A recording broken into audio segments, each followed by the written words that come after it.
dan ba iya mata ma kadai zan tsaya ba da suke shigar banza da Ramadan, har da ƴan maza karuwai maza wanda idan za su dinga bidiyo wanda suke kashewa matan mutane aure, mata aure ita ma da shagen san zuciya irin naki, da kin san ba kya san mijin naki kika aure shi, da zaki hango wani a titi kina bi, da mazan nan da suke kashewa mata aure idan suka fito social media suna TikTok su dinga haka da ido suna hawa waka suna daddaga gira da bakin su, kuma har da ku billahi lazi tu wanda naga yana wannan gwalagwalan da ido da fara da ido da yakune da zumbuɗe billahi lazi duk yanda muke da kai kuma duk yanda muke da kiyaka zan dinga laka ku ina faɗin abin da yazo baki na billahi lazi. Sai ga wai namiji ya hau, to ai mata su aka sani da karuwanci ba maza ba, sai namiji ya hau gaban kyamara ya dinga wasu mini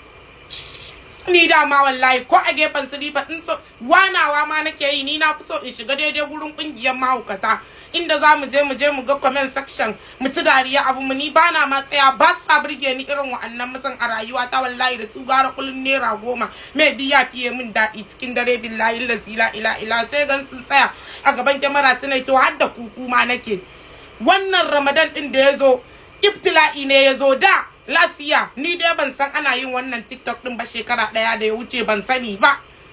ko ma ana yi dai duk da ban sanin ba na san bakalar da ake yi wallahi tallahi bata kai ta yanzu ba, in nayi ƙarya kuma a faɗa mu,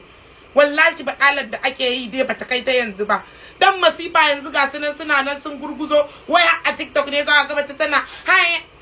ya salamun lahi, wanda wani irin bala'i ne. Ni fasara na zo TikTok na san cewa murjafa silence ce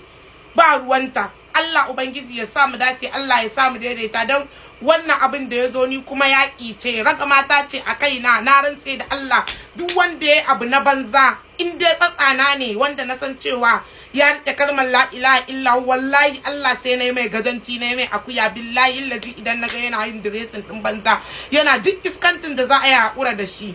Kuma ƴan maza ku kiyaye masu wannan iyayin da karuwanci da feleke, yanda za ki saka ki dasa kyamara kina cewa habibi, sai namiji ya dasa kyamara yana kanna ido daya da ke ni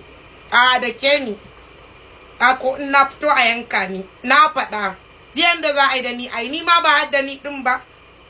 ma akwai ma ni fa kaina wani lokaci in ne wani abun ko wallahi in na tsaya sai in ji ma ina jin kunyar kalla, kwata ba na so ma ni in ga ina kalla abun kunya wallahi, dan haka zan dan rarrage after Ramadan. Allah dan yanzu I'm going big girl. Hello? Yeah.